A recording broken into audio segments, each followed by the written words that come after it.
Hi, I'm Adam Williams, creator and host of Humanitou, a podcast that empowers connection through conversations of humanness and creativity. Today I'm talking with Kate Perdoni. Kate is an Emmy-nominated producer and director, a writer and filmmaker, a television host with Rocky Mountain PBS, and a rock musician, currently in the band Spirettes. She's performed, recorded, and toured near and far with her music.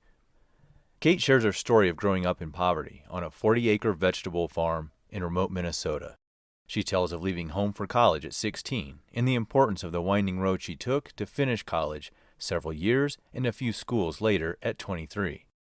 Kate has adventurously flowed back and forth across the country over the years, experiencing new cities and cultures, van breakdowns, and new starts. She has worked in various forms of journalism and media, has given birth to rock bands, and to a son who, now 9 years old, has taken to the backstage life with his mom. We'll get into some of those stories, and along the way, we'll hear Kate's insights about trusting one's inner voice, about self-validation, and about exploring curiosity. We'll talk about the value of silence, and Kate's definition and experience of God. And of course, we'll talk about a whole lot more. Let's get into it. My conversation with Kate Perdoni.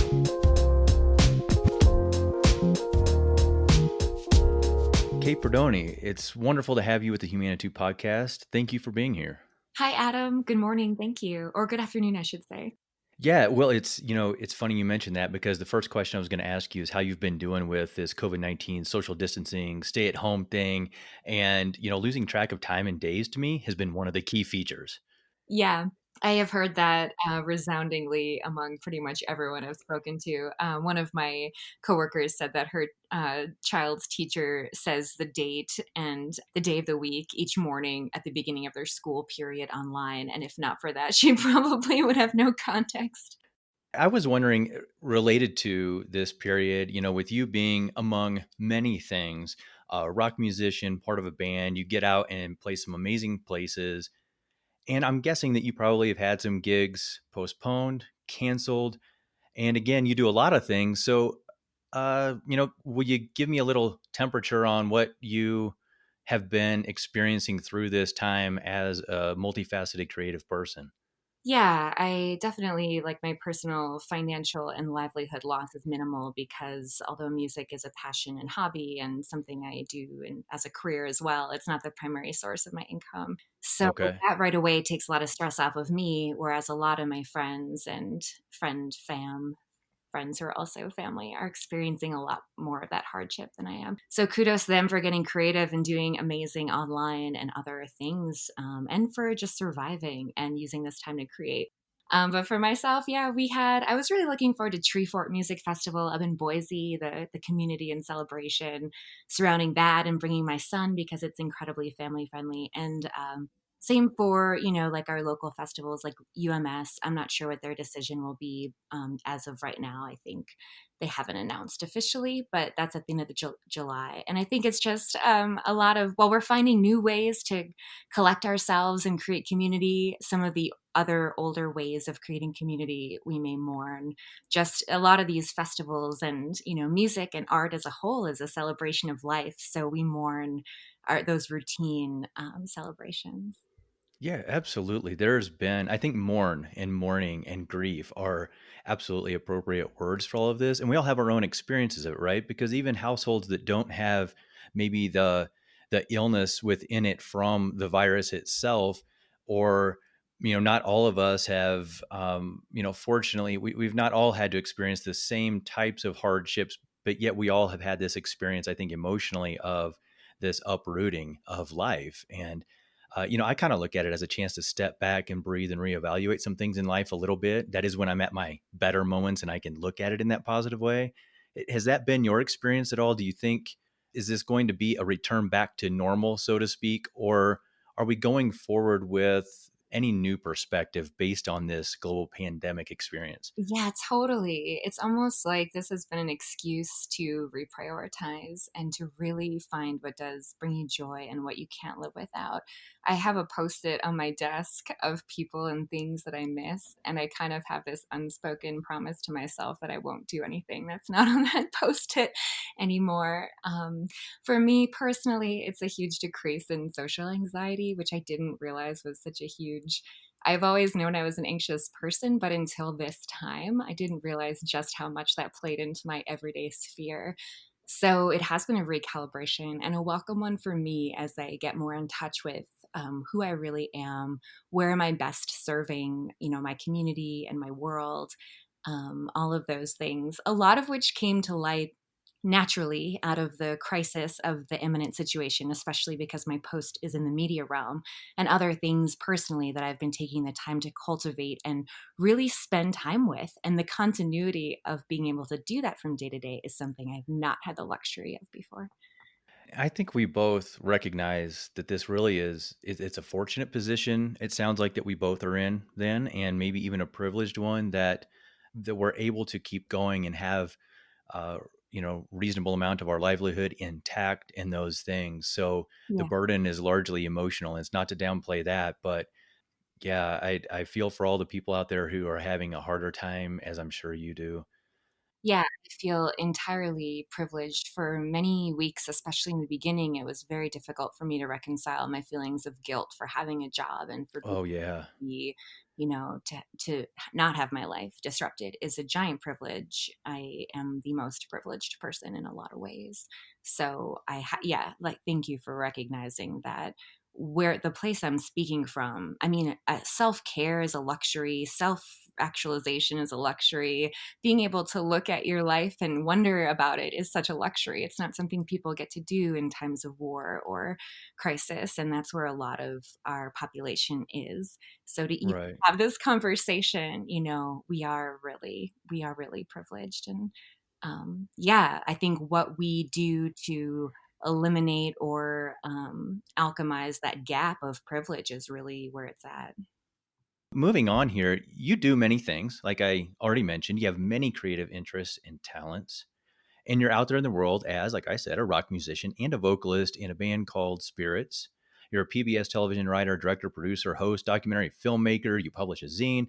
And I'm sure there are a lot of things that I'm leaving off the list that I don't even know to add to the list that you already have done before, like freelance print journalism, being a public radio show host. This is a pretty amazing list, by the way. I'm wondering if you're familiar with the term multi-potentialite. I don't think I've heard that term.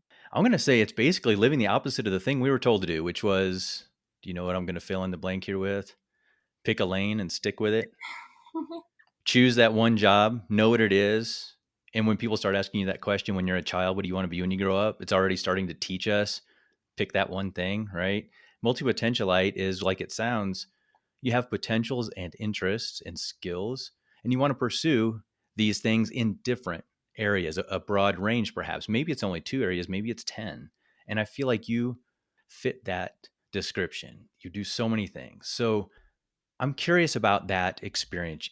I just rambled off so many things that are part of your creative output and engagement in the world. And I'm wondering how you juggle all that creatively and in the world that says pick a lane. That's such a great question.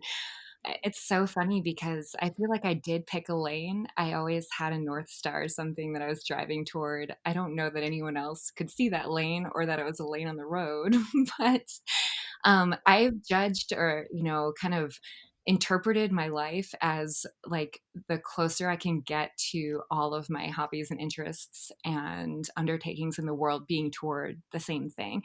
And that thing could be defined as God or revolution or social justice or, creativity, the sun. There's so many like metaphors or allegorical kind of stories for it. But um, whatever that means to me or whatever that means to anyone, from a very young age, I've always been doing the same things, music, writing, kind of journalism, media, communications. All of those were very early passions of mine, literally since I can remember. And they're all threads that have followed through to now that I'm 36. And when I was going to college, there was no, I went to 4 undergraduate schools. I started going to college when I was 16. I dropped out of college many, many times, switched, vocations and degrees, as I recognized that there wasn't necessarily something that was going to tie all of these things together. I did end up with a journalism degree, which I think serves me the best in all these capacities. It sounds like from what you're saying is that you do see all of that being as part of the same lane, and I'll then describe it as a broad lane, Yeah. whereas I could say something similar. I don't think I have as many talents as you do, but I have worked with writing and photography and now audio and some different things that are all part of media in some form. And so you can see how they dovetail together. And it can be a benefit, I think, to have those complementary skills. But obviously, the world also has plenty of specialists, a writer, a journalist, in that lane. A separate one is in photojournalism. Another one might be with video or audio. In my mind, anyway, while I can see how they all go together, I have asked probably, countless times myself this question. If I dropped X to specialize in Y, maybe I'd be able to accomplish this or that amazing whatever that is. Or maybe I'd be able to compete better and not feel so like I'm falling short of, wow, that photojournalist work is so amazing. Maybe I should have pursued this part of my life a little harder. I'm just wondering if that's a question you've ever struggled with internally or felt pressure from outside for. Yeah, I definitely have felt lots of pressure. I don't know how much of that is real and how much is just the internalized kind of, racialized capitalistic structure that's been squeezing my insides, with um, kind of that delicate balance of where we're at now, which is, the tepid balance of things being broken or being about to crack, or kind of that tenseness of the systemic kind of vibe of everything. So yeah, there's a less so for, hopefully the generations after ours, but there is that pressure that life is supposed to be one thing. I think for my parents' generation, that made more sense, or they were, in fear of a different set of things that I did not have to worry about, or that I chose not to worry about, when I was born in the 80s and continued through life. I guess for our generation, I saw and see a great opportunity for us to kind of the buck stops here when it comes to a lot of those types of outside forces dictating what we do with our lives. For example, with my son, he has said to me multiple times, whether we're watching a movie or from what he sees in his life, he says, "Thank you for not being a parent who is trying to decide for me what I do with my life." Or he said to me, "Are you going to, you don't seem like the kind of parent who would want me to go to college to be a specific thing." And I'm like, "Yeah, buddy, if they even have college by the time you're ready to go, Right. you can choose whatever you want to do." And he's just like, "Thank you, mom." Like he already is thanking me and recognizing that that's not going to be an issue for him. But it was an issue for me. And I can only say that I, for whatever reason, have really trusted an intrinsic inner voice that has been my calling. And there's a reason that I'm now, I'm an artist who hosts an art show, which I was chosen for that role because I'm an artist. So I've created a situation where I get to do media all day. There's so many things I love to do, and I get to do them all in my job. And I've just kind of manifested and worked toward a situation where it's all kind of held in the same container. I just think that's incredible. Anytime that we can align what it is that we feel is really who we are with our livelihood, and because of course we have to look out for that piece too. Yeah. Yeah. Yeah. So you mentioned this intrinsic quality within you and following that. And the word that I had in mind or occasionally come back to is that I think it somehow comes down to permission. And sometimes, if we speak of generalizing here, the older generations and how they felt like this is the system and we're supposed to fit into it, well, that permission was coming from somewhere external. And what I'm personally am working on now is continuing to remember that we have the permission, the only permission we truly need internally. But I think an awful lot of us are not getting that teaching. And like what you're teaching your son, it sounds like, is to have that strength and to follow your own heart. And sounds like you have done a very good job of finding your way with that.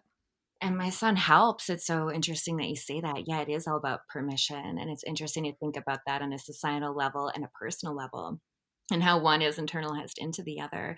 And I've been doing a ton of work there too, so I can totally relate. It's permission to be myself within my vocation and occupation, and just to take a stand for my opinion matters, or, to be able to implement what I've learned in my life in professional and other realms. And just the self-validation piece, to not look outward for directions or signs or messages from other humans or whatever, that are going to dictate how I feel about myself, or what someone else can provide for me, to be able to ground and core and self resource everything that I need, so that I don't have to have any kind of lack or a discrepancy there right off the bat. And then from there, we can go into a lot more enriched and healthy places. Any conversation or any work that I do is going to be a lot more fulfilling and just better if I am already kind of working on that subliminal piece beneath the surface. Yeah, yeah. How old is your son? He's 9. He just turned 9. Okay. I have two sons, and they are 7 and 9. Cool. So we have that in common. And speaking of the children, I want to go step back a little bit into your childhood and come from there, because I think, my understanding is from your early story that you started really early exploring creativity in a variety of facets. Some of the things you've already mentioned, and you've also said before that you grew up in poverty, working the fields of your family's 40-acre organic vegetable farm, and you had parents and siblings, right? You had siblings. Is Yeah, that correct? I have 2 brothers. I'm in the middle. Okay. But you've described some of that childhood as being lonely, and it sounds like you turned to creative exploration as, I don't know, was it, would you call it an escape, or uh, what was that? What was your experience growing up and connecting with your creative self? Ooh, I think it was an enhancement, because I was left to my own devices and had, I mean, this lifestyle right now very much mimics a lot of my childhood and how I grew up, which was living in isolation. We lived 20 miles away from the nearest town of, I think, 400 people. Groceries was like a whole day's adventure. It was very like Little House on the Prairie in a lot of ways. So I didn't see people other than my family for weeks or months on end, sometimes in the summer or whatever. Maybe not months, but yeah, this is very much hearkening to those times. And what's created in that space, especially as the only girl in a very masculine inclined family, and my mom, of course, but it's a very rugged lifestyle, on the farm. And in the off times where there wasn't some work to be done, or where I found a time to for myself, it was always based in creativity. I think a lot of that was just experimentation with, I have all this time on my hands, and you can create so much out of nothing, both on a farm context and, within a creativity context. You're always just making things out of nothing. And I think, the farming thing is just an interesting mirror, because what resourced me growing up on a farm is very much what resources me creatively. Work ethic, and just the notion that you're given a certain set of things and you have to create something out of it, or you have to wear many hats. You're the business on the farm, you're the business person, and you are the mechanic and the agronomist and the, botanist and the so many different things, the engineer, the caretaker, the steward of the land and the animals. There's so many components to it. You're the veterinarian often. So to have to be all those different things just kind of pushes your boundaries of what's possible. I think there's something about the hands-on, getting in the dirt for one, but working with the animals, being a problem solver. I grew up in a rural town of less than 6,000 people in northern Missouri, and I was not a farm kid. My parents were teachers. We lived in town. And so I have some familiarity with that lifestyle, but I don't have the experience, which to me also means I didn't learn those things that it sounds like you have.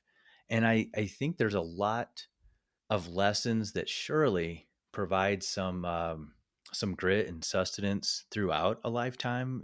Does that sound fair? Is there something beyond what you've already even said that you kind of, one nugget that you just hold at the core as you go through life, even if that's just the sense of grit to make it through something. Oh, yeah, stubbornness to a fault. I mean, and I mean, you look at a big hay bale or a big bag of feed for an animal, and you're like, "Well, I gotta move that from point A to point B, and it's just me." So, I mean, that's definitely carried into adulthood. You can ask anyone who knows me. I think that get it done quality is invaluable. It's something I'm trying to get our sons. One of them in particular, maybe that's not his favorite thing. He'd rather just walk away from it. And I keep trying to instill in him, you've got to be willing to solve a problem and put something into it and get through it, right? Yeah, and that's the thing. It's like, what puts you in a situation where you have to figure that stuff out? Well, it's usually not very comfortable or pleasant scenarios where you're forced to do things like that. But Right. yeah, it is that grit and that fortitude that I am so exceptionally just thankful to have. Yes, if I had not grown up on a farm, there are so many things that would not have been, no pun intended, cultivated in my life. And I just look back on that as such a grace. And I think the number one thing I carried with me, which was also very much instilled in me before I lived in Minnesota, I lived in Bucks County, Pennsylvania on the Delaware River. Very much grew up in nature and woods, and that continued through my life. So just that convening with nature and like, especially on the farm in Minnesota, the silence, like what the value of silence is, and really being able to listen to nothing and to feel the earth and to feel each vibration and each change in things because you have that relationship with the earth and the growing season and the weather, really having time to explore and tap into those sensory and like other experiences because of the quiet, like that was something to really take advantage of. So I feel really lucky to have that as my norm, and I can feel when I'm straying away from it. And that's been a constant process of returning, to that over and over again in life. I think that ability to sit with oneself and be okay, maybe even enjoy it, is something that is especially key with what we're all experiencing right now, where we have been told stay at home for a number of weeks, where we're all having to be contained, whether alone or with just our family, and not have the constant flow in and out. I think I wonder if a lot of people are coming to have to recognize, I'm being confronted with myself here. And I'm wondering if this coronavirus situation in any way will have positive in that regard as well. But I love silence myself. Yeah, I'm really reacquainting myself with that almost, and I could just go forever with it. It's so deep and there's so much there. But I imagine if you don't like that, or it's unsettling to you, or if you haven't done a lot of self processing, you could be faced with some really gnarly stuff. And I hope that we're able to resource ourselves and our friends, and to reach out when we need it, and to recognize that, yeah, even though we're all at very different stages and experiences in this, we are also all here for each other. And that's something that you, Adam, on your show and through your media, just have always exemplified, and why I am so honored that I'm talking to you today. And I have admired your work for so long because it exemplifies that quality of recognizing and the remembrance that we're all in this together, that we have each other's backs, and that we come from a community and we choose to live here because of the people and the experiences we have. And you showcase those, and it really weaves together our interconnectedness and our availability at times like this to show up for each other. Oh, thank you so much. Yeah, it's been an exercise for me at using humanity as a means to reach out with people, but always with the idea that we can connect to each other. So I certainly hope that that's what is happening through and through. I want to talk about when you're a little bit older then, and you were within reach where you lived, though, of Minneapolis, right? I mean, when I say within reach, I mean, I think it might have been a good distance, but um, you were able to at least get there and explore something else. Is that right? Oh yeah, it was 3.5 hours away, but I would go for shows, and luckily I had older friends who were in college there. So yes, it was a oft escape and a respite, like culturally, for sure. Well, I was just going to ask what it is that you would go there for. What would you go looking for to experience, to bring into your life that was surely such a contrast to your experience 20 miles away from the nearest town of only 400? For sure. And I do want to give props to rural Minnesota. And Minnesota in general is an extraordinary state for the arts, the public funding, and the grant programs and the artistry. When I was growing up in rural places was like obscenely amazing. So I do want to throw out that even though I lived in a rural space, in hindsight, it's incredible to me what I was like still able to experience. And I know that's probably not the norm either, but we had a phenomenal theater company. And so I was involved in theater productions my whole life. At my school had all kinds of arts programs and speech and one act play and was very theatrical. Music wise, I was mostly just playing for myself in my bedroom, but there was a coffee shop in the near, in a college town that was like an hour away. So I just wanted to preface this by I will never diss on Minneapolis for being a cultural like wasteland or anything, because it was wonderful. But Minneapolis gave me just like a bigger context for that. It was mostly music shows. I snuck into First Avenue when I was like 15 to see Mudhoney and stuff like that, just to go see things that weren't going to come my way. Right. They weren't going to find you out there on the plains. Yeah. I think that sounds amazing because I was like 3 hours away from St. Louis, 3 hours away from Kansas City, but I did not find my way to those places. And I'm a little curious. I don't know that there's an answer you have for this. I'm a little curious what the difference was between you and me, you going and finding and connecting with those things and me not. And maybe I'm wondering if that was something tenacious in you or something you identified in yourself as I've got to go be part of that. And you already kind of knew something about yourself. Or maybe I just was afraid to break the rules. Yeah, I was definitely searching for something. And I definitely had and still sometimes catch myself in this narrative that I'm different and I'm this alien and no one understands me. So there's definitely this feeling, which I know a lot of teenagers and beyond go through, and young people, of not belonging. I had some people who were my people, but I didn't really have a lot of peers in my age range that I connected with for whatever reason. So most of my friends were usually older. And then when they graduated and left, that's why I went to college early, because I didn't really have anybody left. But I definitely wanted to explore. So it was really that feeling of like, well, if this, if this doesn't fit or this doesn't feel like me, what does feel like me? Okay. For me, a lot of that drive was musical because I loved rock and roll, and there just wasn't that where I was living, for sure. There were no outlets to see music of the kind of music that I liked. So I think, honestly, primarily it was to go see shows. A lot of the bands that I loved would play these great clubs in Minneapolis. There was the Quest, which I don't think is there anymore, but it was an all ages club. And I saw so many shows there that, yeah, that was really what lit me up as a kid. Did your parents care that you were going? Did they know that you were going? Who knows? As the middle child, and also just, yeah, I don't even know. I mean, yeah, I don't even know what they were. Sometimes I just wonder that myself. Like, were they even paying attention? And there was a lot going on. What was going on? Do you mind sharing? Like what was swirling around you? Yeah, I mean, running a farm, there was a lot of stress. Their marriage was never healthy. So there was a lot of volatile behaviors and just really unhealthy kind of vibes and scenarios most of the time. Just a lot of, kind of unhealthy, unhappy family stuff in many contexts. So I think there was a lot of distraction there. With having three children, I think the attention probably gets dispersed. Also, they'd probably given up because they realized I was just going to do whatever I wanted anyway. And I think there's a big piece of it that's like, because I got straight A's and was really involved and had a lot going on, they were willing to forgive my rambunctious nature, or maybe because I was responsible, they just kind of let me do my own thing. There's a lot of things that I did when I was a kid that I look back on as do probably a lot of people, and you're just like, why was I in that situation, or that wasn't safe, or Right. never let my kid do that. Well, things that we look back at now and we're like, what were we thinking? And just glad that we survived. For sure, for sure. So there's a lot of responsibility that's put on you sometimes at a young age, especially on the farm. So maybe that responsibility transposed into them letting me do things that wouldn't have been typical for most kids my age, because what I was being asked to do was not typical for most kids my age.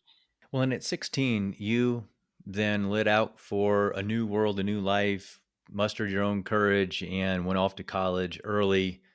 And that led to several years. It sounds like you had some different schools in and out of school. I think music was part of that, right? And ultimately finished school at 23. Is that right? Yeah. So that's a 7-ish year period. And it sounds like it probably was pretty interesting. And I think probably pretty key in development in terms of you in bands and leading up to where you are now.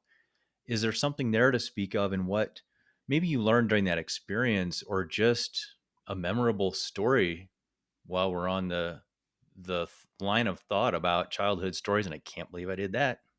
Yeah, it was always music, and now that you're saying that, it's dawning on me, and maybe I've thought of this before, but the thread was always music for sure. When I was able to go to college, as a teenager, that was another awesome thing. The state of Minnesota had probably still has a program that if you're under 18 years old, and you test out and your parents sign the form, the state of Minnesota will pay for your books and tuition to attend college. So for 2 years, I just had to pay room and board. So I worked, I was always working. Yeah, just really phenomenal opportunities like that. But anyway, getting back to the thread, yeah, music, I was really found my people when I went to college at 16 with my acoustic guitar and meeting all kinds of great other musicians, made some really wonderful friends, played in a lot of bands, went on a lot of traveling trips to go record and go on tour and be in these different bands and have these different musical experiences. So music was always like a driving force because the impetus of music is that you can travel with it and you can use it as a tool to go explore other places, which is also how I feel about journalism. So I have these two kind of occupations, music and journalism, that both are very much lend themselves toward curiosity and exploration and just taking kind of your show on the road. So I was always traveling. When I was 18 and legally could leave Minnesota, I went to go live in LA and went to college at Whittier College, where I had a theater scholarship and also played tons of music and used that, as kind of my outpost for a lot of creativity. I met an extraordinary group of artists and people who I am still like best friends with today. So some really important connections. I eventually moved back to Minneapolis and went to journalism school and then quit to go on tour with a band. And on that particular trip, our van broke down in Taos, New Mexico, and I didn't want to leave. And I was 21. I think I just turned 21, or I was 21. And thus began my career as a Coloradan. um, yeah, so I would say music has always been what has kind of swung me around and kept me traveling and kept me on my toes and allowed me to explore new places. And in between then and now, it's continued to do that really my whole life. So a lot of times I'll just break down on tour and end up living somewhere for a while. So I think the music, it's almost like the pin the tail on the American experience, when you're ready for your next chapter in life, just go on tour and then like see what happens. Taos is an amazing spot to break down. That has a special place in our household. My wife and I got married in Taos, Oh, cool. and our oldest son is named Taos. Oh, neat. So you broke down there and then kind of drifted up a little ways into Colorado. And this is where you've lived for some years since. Yeah, I've left many times and moved back to Colorado, I think 4 times throughout my Oh, okay. yeah. Well, and so with journalism, that is ultimately what you finished school with at 23. Your career with that, I mean, we're talking print, radio, and now, of course, you do TV, documentary filmmaking. So you've really reached quite a breadth of uses and vehicles and ways of telling stories and connecting with people, advocating for people. And you mentioned social justice a bit ago. And I know that when you were in New Mexico working with a journalism career there, and that it had to do, right, with social justice on behalf of people there, is there something you can tell me about what that experience is? And what is it really, do you think, in your heart that draws you to that kind of work? What's important to you about it? Wow. Yeah. I think the human spirit is so extraordinary, and anytime it's messed with or tampered or tried to be controlled, like an alarm goes off, and if that's been happening to a group of people systemically for dozens and hundreds of years, it can really have an impact, and it has an impact on everyone. I think the health of all of our people is what sets the tone for the health of ourselves, and we cannot we cannot separate ourselves from any human experience that's taking place. We just can't. It's not every person for themselves. We've created situations as a culture that have shit on a lot of people. And I'm speaking specifically for America, which is all that I know, really. Right. And there's no real place where this is illustrated more so in my experience than the Southwest. So breaking down in Taos for me was not just an introduction to a people and a way of life and an art scene and a culture and a crossroads. But what is that crossroads? It's all people who have been over time interacting with each other. But there's a case where, yeah, I don't it's the politics of it are so long and hard, but essentially what I found where I found myself, I'll say it through my experience and maybe it'll make more sense. I found myself working for an NPR affiliate in the San Luis Valley, and it was my job to create a morning half-hour news show every weekday. So I would go out in the world and explore the San Luis Valley and Taos in northern New Mexico. That was our kind of range. And I would bring back stories. And it was everything from politics to health to natural resources to, education and everything in between. And my favorite things that I started landing on and my favorite kind of windows into the world were these cultural and traditional stories, and were connecting with the native people and the Chicanos who lived in the regions and learning about their traditions and cultures spanning back hundreds of years. And that's where I found a calling to communicate and capture their oral histories and to share with the world. And that's where I was finding enrichment. And that is really what led me into exploring many local communities of diversity and an incredible range of so many things. Everything. You went and took the LSATs and applied for law school at some point. Yeah. So yes, that is true. I get the impression you didn't end up following through on that path. And I'm wondering why. Oh my gosh, that's a huge question. Yeah, I mean, this is very probably indicative of my personality, but at that time in life, there was a fork in the road between going to law school for land and water rights or traveling Europe as a touring musician. And I did go to Europe and play music. And the reason I decided not to go to law school was because I was struggling with and still try to reconcile to this day what a white person's role is in the facilitation of cultures and traditions to which they don't belong. So I did end up going to live in these rural areas with these folks who were so gracious to show me their ways of life. It all changed for me one day when I was reporting on a story about the acequias, which are the irrigation canals that folks dig from the natural streams that run off of the mountains and collect the snowmelt. They dig ditches off of the streams with various structures and water retainment systems so that they can raise and lower and command the water as they need to. That goes to their fields, which waters all their crops and their animals. So it's this very elaborate, intricate system of dug ditches. And there are governments, and each little town has their own ditches, and there are many little villages surrounding this area. And this is where essentially little pseudo governments are created surrounding the water. So you have this totally representative governmental system based on natural resources. And when I found out about this, I was very intrigued, especially, having grown up on a farm. And I went to go learn about these ditches because they were underfunded and there's always land and water rights issues. These are the first water rights in the state and they're in jeopardy because of, our consistent battles with drought. So I was going to do a story about did they have enough funds to repair these ditches? Were these farmers getting the resources they needed? And did they have enough help, since the aging population was aging out of being able to work on the ditches? Kind of what was this scenario like for them as they're maintaining this culture and tradition?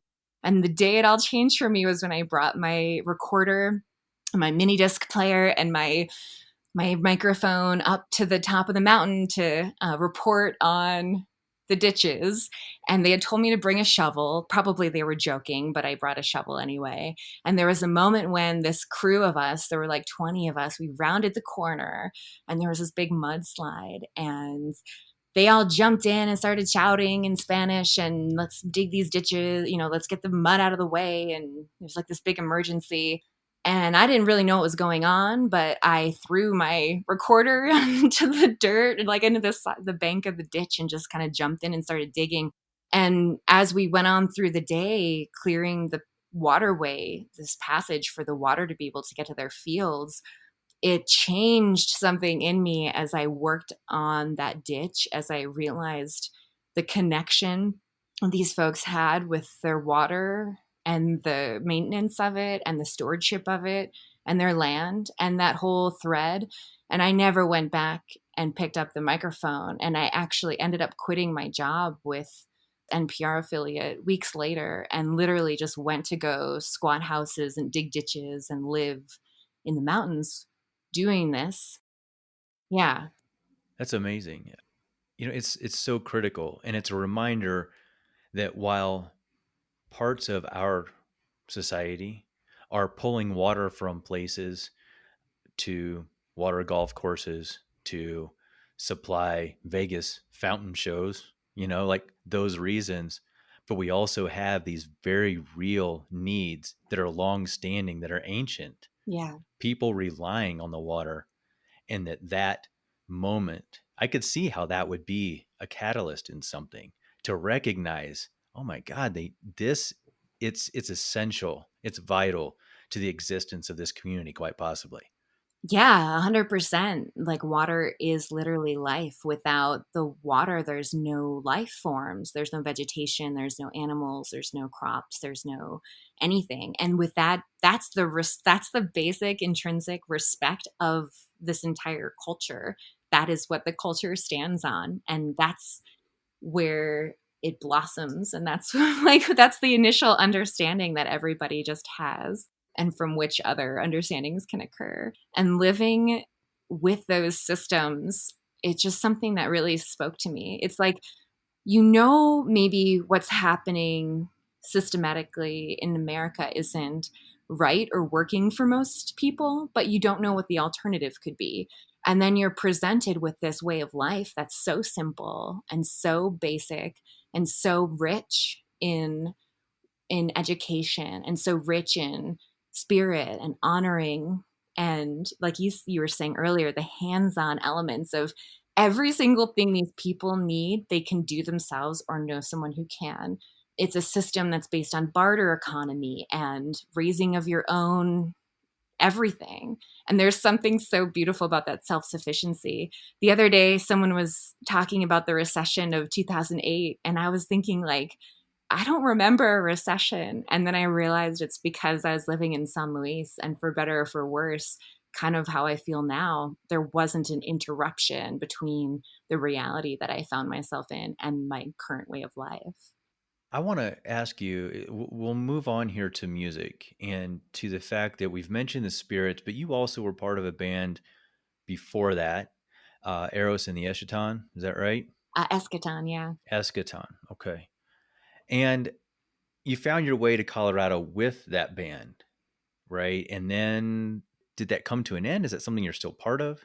So that's a band that I had with my son's father before we had a kiddo. And I was living in Colorado and had been living here on and off for years when I met him. But I was living in Colorado when we met, and then we traveled with other projects and stuff for a while. And we ended up having Leo, and his dad and I started making music together, which we originally called the Golden Hearts. And it was just him and I on all the instruments. And we both loved drumming and playing all the instruments. So we kind of got a chance to flex all our muscles. We were just kind of recording for fun, and turned into like kind of rock lo-fi rock music, I guess. And then we planned a tour. We had a motor home, and we had planned on hitting the road with our son when he was a baby. So we did like a 3-month tour out to New England and then down to the Carolinas. And that was another case of the motorhome probably isn't going to make it another 1,000 miles. So we should find a place to set up shop for a while, which ended up being Greensboro, North Carolina. And while we were living there, which we ended up living there for almost a couple of years, we really started playing with that band. We had to rename ourselves after we got a cease and desist from the guitar player for the Four Non Blondes, who had a band apparently in San Francisco called the Golden Hearts and was very threatened by our Bandcamp recordings. Wow. We ended up changing our name to Eros and the Eschaton, which is a Terence McKenna reference. He's one of my all-time favorite thinkers. Okay. And yeah, then we got signed to Bar None Records and did a lot of touring and going up to New York, and spent a few years doing a lot of festivals and just playing a ton of shows. And we eventually came back to Colorado because North Carolina was, people can say what they will about Colorado Springs and its conservative nature, but until you've lived in Greensboro, North Carolina. So I'm curious about this breaking down and setting up shop wherever that is, right? Because what does that take? That's a real go with the flow sort of, I think, take on life that sounds pretty adventurous. Maybe it even sounds a bit sexy, but it's got to be a bit challenging too. It does sound very sexy in hindsight, and there is a lot of adventureness and trust, and there's a lot of good stuff wrapped in there, but mostly at the time I think it's just stressful. Yeah, well, and you've got to presumably find livelihood somehow. So are you trying to find jobs in the town, or is that when you really start making a push to say, well, we got to become part of the local music scene? It's got to work. That's where the journalism piece always came in. So it's like, that's the formula. It's go on tour with your band, break down, find a new place to live, get a job in journalism. Okay. Well, so Eros and the Eschaton, then that band has run its course. Is that true? Oh yeah, True to say? we haven't played together in a long time. Yeah. Okay. Well, and that, it's a common enough experience, right? That anybody who has a career and a life with music and with bands, they're in multiple bands, often enough at the same time, often enough in a serial kind of way throughout time, this band and then another and then another. But I'm wondering with that kind of situation, and I did not know that that was with your son's father.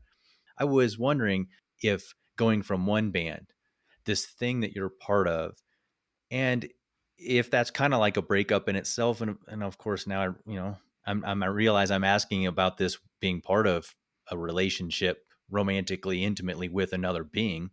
Uh, what did that time period for you kind of stir personally, creatively? And then maybe how did that lead to where you are now with Spirettes and a whole new life, new band? Yeah, I think like probably for myself personally, similarly to relationships as with bands, if you're missing something or craving something that you weren't receiving, you're probably going to go looking for that thing in the next one. So for me, when Eros and the Eschaton ended, I was just looking for an opportunity to make music fun again. The business and administrative side of running a band that is touring and on a label is really exhausting. And I didn't really want to do that anymore. And I felt a lot of pressure to do more all the time. And as a mom and having to work and have a career outside of music, I never anticipated music being my everything because there's so many things I love to do. Music is always, again, an enhancement and a complement and a wonderful hobby and a joy and a creative outlet. It's not something that I necessarily feel I need to be monetarily compensated for, although it's awesome when that happens. And I love being able to make an income with music. I feel also very fortunate to do that.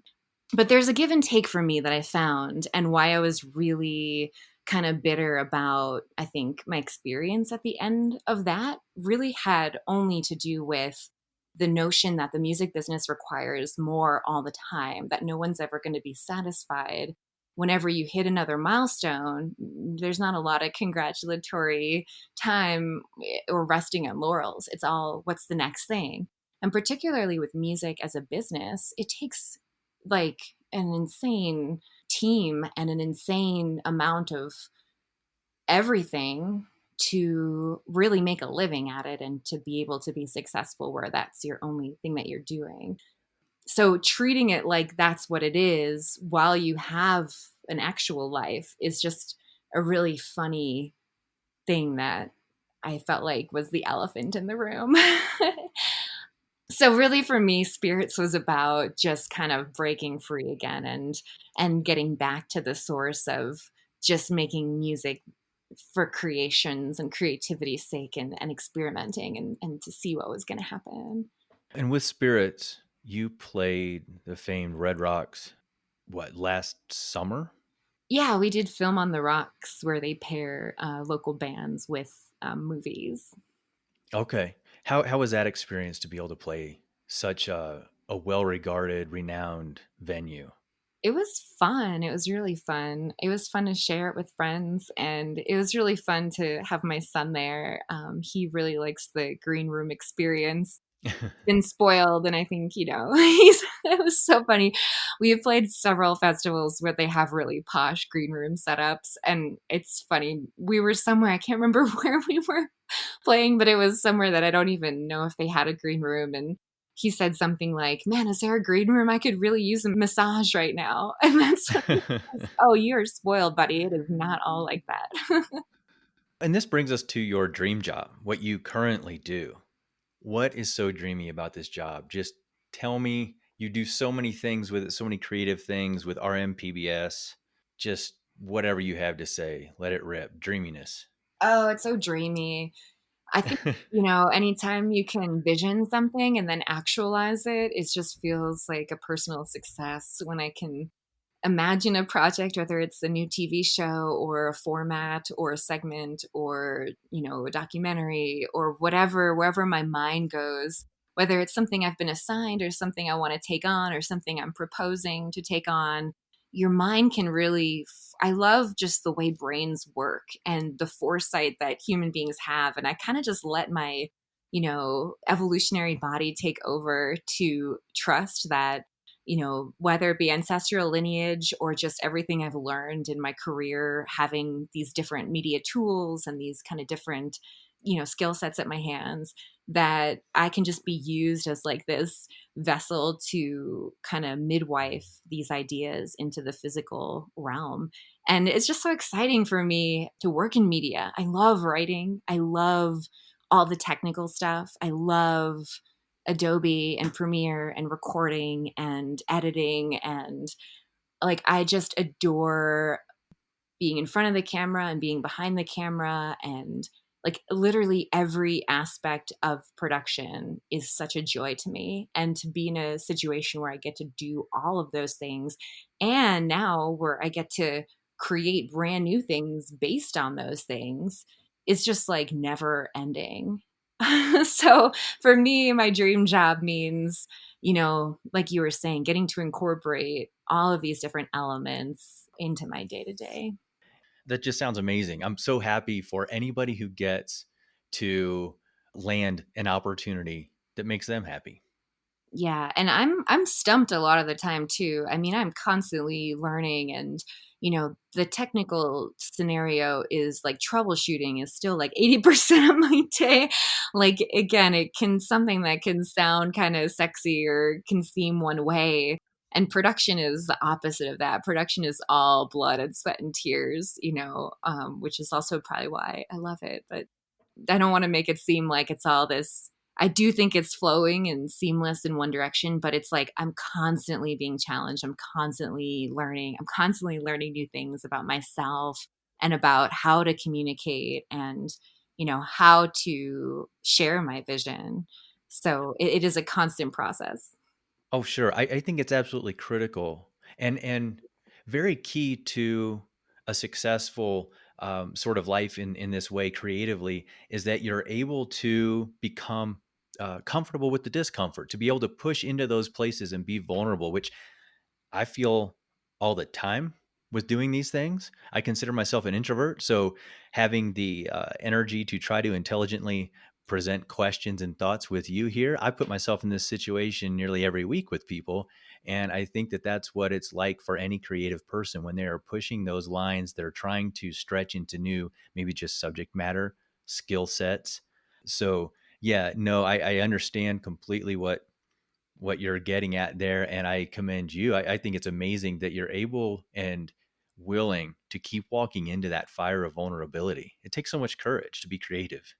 Well, thank you. Yeah, and likewise. And I realize I just recognize sometimes I can talk kind of in a flowery way about, the majesty of creation, and just to stop and just say there might be somebody out there who thinks that that's just means that it's easy all the time. And I just, yeah, want I don't want to say I don't want things to be easy, because I do want to invite ease into life for sure. I just know that if I don't feel challenged and I'm not a little bit uncomfortable, then I'm probably not learning. And if it's not dynamic, then what's the point in sharing that, especially with my job and what you're doing too? You need that dynamicism Yeah. to create a compelling story or a project or thought to share. Well, it's great to point that out because I do think that one of the common myths that exists for people who spend their whole lives telling themselves these stories, well, I'm not creative. And they look at other people, especially in today's world with social media. If you look on Instagram and all these beautiful, perfect pictures and perfect things that are created and so on, it's a representation of almost fantasy, right? Because we all edit and select and we can just show the best stuff and we can make it look so easy. So I can completely appreciate that you're clarifying, yeah, this is a challenge, but the attitude that you have with it and the joy and love you have for it, the gratitude, I think makes all the difference, right? And then you take that discomfort, become comfortable with it, and amazing things happen. Yeah, and I think that's so beautifully said. Thank you. And I think for myself, like allowing just the trust that I can have in life to allow for that myself is going to be in each situation that is most beneficial, not just to me, but to my community and my workspace. And that whatever I'm here put forward to do on this earth isn't really my choice or my decision necessarily. It's what I feel called to do, but I want that to be whatever it is that's going to be the best thing for everyone. So I always leave open that line of service to be able to, I think my adaptability and the willingness to go with the flow or change is just based in that notion that like, although I can steer this ship and have a clear understanding and discernment of what I am going to let and not let into my life, the greater path is just going to take me wherever I am best of service. And if I trust that, then I'm more open to like what happens without having a preference about, well, it didn't turn out this certain way I thought it was going to be. Well, newsflash, honey, it is never gonna. So Yeah, we have to get so okay with that. And it's so hard to do that when you think that it's going so smoothly for everybody else. So I think this is incredibly a valuable bit of something to share because someone can watch you on TV, they can watch you up on stage and think she has it all and it's easy. And it's never easy. Yeah, and being on stage in particular, I do love performance. I'm also very socially anxious, and I've interestingly since I was young really found the stage, whether it's theatrical or music or whatever, as or even just public speaking has always felt like a really positive throughway for me to express myself, ironically without having to like sacrifice a certain like anxiety. But performance is kind of the through way for me to express all the things that aren't working out. So it's funny because, yeah, based on what you just said. And I think, especially artists or, a lot of people probably understand that the expression is the discord. Expression comes from feeling the discord. So we wouldn't have art if we felt comfortable all the time. Right, right. I want to ask you about your spiritual perspective because you have said a number of things throughout this whole conversation. You're talking about being called to this work, about it not necessarily being choice. You've talked about being resourced for some of these experiences, these challenging emotional experiences, especially like what we're all going through again with the pandemic. So, yeah, spiritual perspective. Where is it that you draw? this sort of view and understanding of yourself and of the world and of your place as a creative being in it? Like, interestingly, God has always played like an enormous role in my life, and like my relationship to God and whatever that is something that has driven my life. However, God does not look like what I'm told God is supposed to look like. So that was definitely an ongoing theme from a young age. I've always felt very connected spiritually and feel very at home in the realm of the unseen. The material world for me is a stretch. It's actually really hard for me to wrap my head around what's happening on the physical plane. It seems very strange and bizarre and alienous. Like matter itself is just really funky, and like the spiritual realm, or like paying attention, kind of like what I was saying earlier about listening to the earth and the patterns of weather and just being able to feel things in silence, um, feels more peaceful and at home, and I can understand that a little bit better. So I can't really say how or why that is, but I definitely have always felt that really strongly. The interesting thing to me is just how that my definition of God has clashed with others over the years. Like, it became very evident to me early on. My family was not religious. I think because they'd been raised in religious homes, they were not inclined to put that on their children. So although I attended church infrequently as a kid, or if I spent the night at a girlfriend's house at a young age, we'd go to church with them, especially in rural Minnesota, the next morning. But essentially, I arrived in Minnesota as a third grader, a heathen, because my parents didn't attend church. And I remember my teacher asking me in front of the classroom, just by way of like, what do your parents do for a living? And I'm like, well, they used to do this one thing, but now they're organic vegetable farmers. Everyone's like, okay, what's that? Because this is like 1993 or whatever. And then they're like, what church do you go to? Because that's just like how you get to know someone. And I was like, we don't go to church. And there's like audible gasp in the third grade classroom. So, but then I don't know. But then I felt a really close kinship with God, and would definitely pray, and felt my relationship with whatever that means to me changing, and I would learn about that as I was younger. At one point, God was something I feared. At one point, I had a much healthier relationship with God. So as a child, just kind of navigating what is God, and how do I know that I don't fit in this container of what everyone is telling me it is, but I still feel it so strongly. And that really has been most of my life. If I love going to church and I love experiencing God, in these different forms or in different situations. And usually when I'm in those situations, the people who are worshiping with me, at least in that religious context, I feel like we're talking about the same thing, but I know that they don't think that what I'm seeing is what they're looking at. And it's just it's just another one of those kind of generational hierarchical system things that you may have your own meaning and definition of, and someone else is sitting right next to you saying that they're talking about the same thing, but they have a totally different perspective of what that is. How do you find the strength in all of that to continue being yourself? You mentioned earlier feeling like kind of the oddball to other people, right? Like I don't think you use that word oddball, but I have also felt that so often where I'm just not sure you guys understand me and I don't feel like I fit in here. And I'm wondering how, because I feel like from all the things I'm hearing from you, there's quite a bit of strength in you and recognition of yourself. And that's not to say or take away anything that you've done in effort to understand that. I think it's hard for all of us to ultimately clear away the noise and listen to that innate intelligence that's trying to guide us. But I feel like you are very strong in where, at least where you have come to with that. And I'm curious, how have you managed to be strong when other people are gasping because you don't see it the way they do, like you described when you were a kid? With the God thing, it's like I always feel so much joy that it's like inconsequential if someone else is, I don't want to say offended by it, but if someone else is if someone else is going to judge my understanding, like my experience to me is unshakable. And we could spend a whole other hour talking about like spiritual experiences, or just, convening with God, or making space for that, as a child or throughout life. Again, it's something that silence and growing up the way I did and semi isolation at times really lent itself to. It's like, well, there's nothing else to do. Why don't I experiment with praying and meditation? Or, there's there's nothing else to do. I know I felt really, and like you're saying, similarly to maybe how I felt in high school, or, if I'd go to church with my grandmother, she would just be wringing her hands like, oh, well, you can't accept communion because you haven't done X, Y, and Z. And, you can't participate in this certain ritual because you haven't hit this mark or you didn't do this as a kid.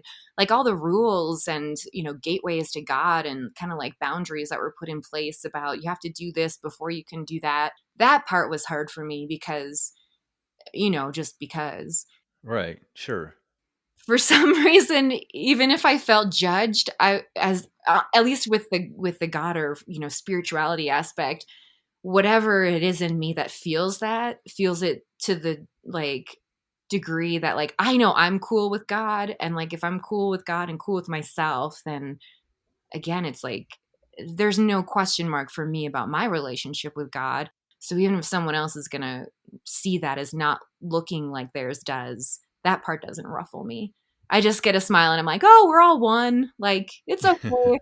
You don't know that yet."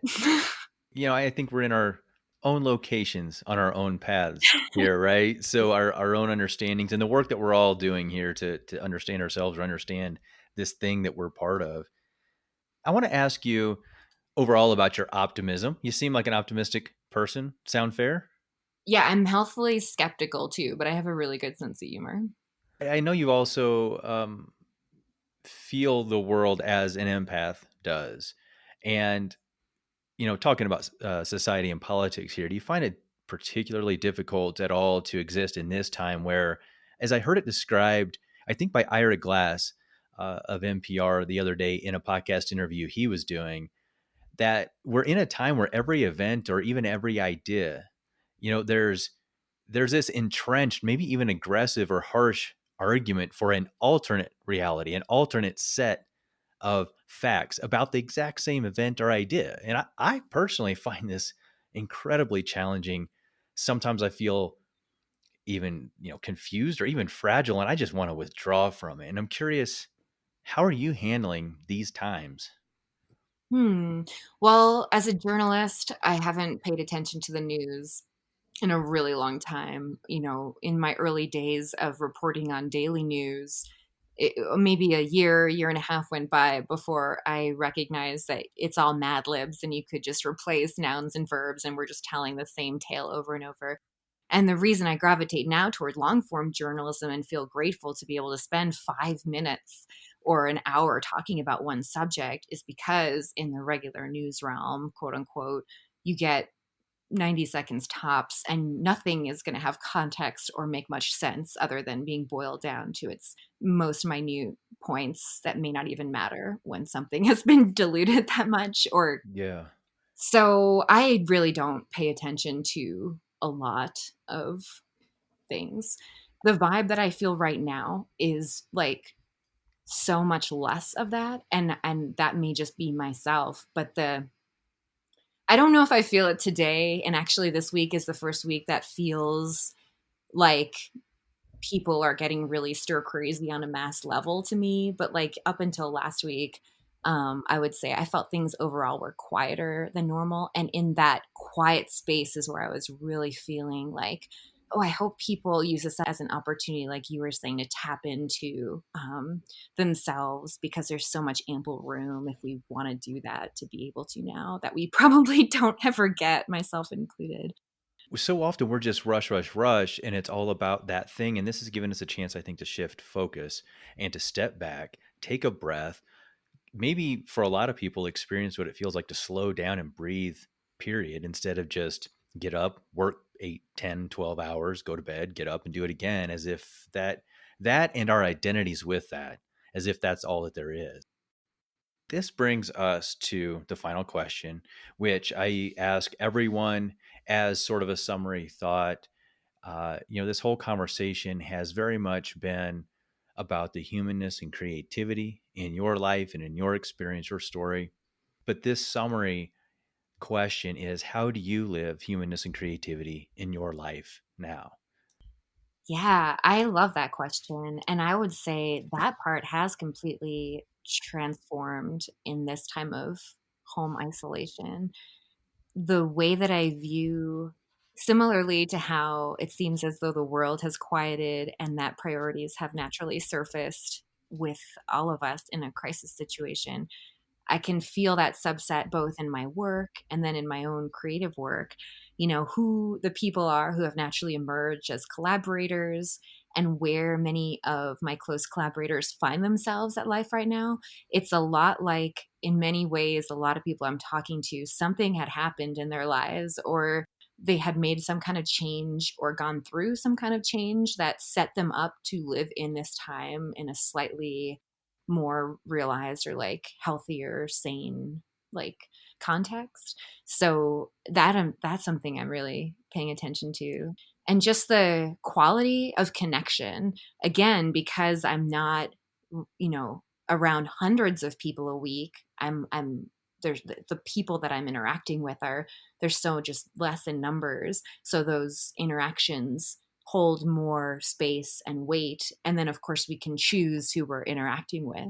So all of those things have kind of added up to the situation where, honestly, for the first time ever in my adult life, I feel like I have a really good balance of what is going in and out of my psyche, and like who is in my realm and what we're working on, and how I'm able to handle stress, and how I'm looking at my pacing of myself, not knowing how long this is going to last, just the self pacing and self change, slowing everything way down just feels really good right now.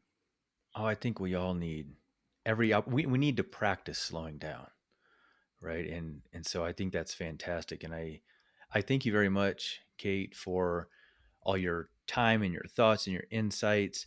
I love following your work, and yeah, just I'm so honored to have you here. Thank you for being part of this Humanitou podcast.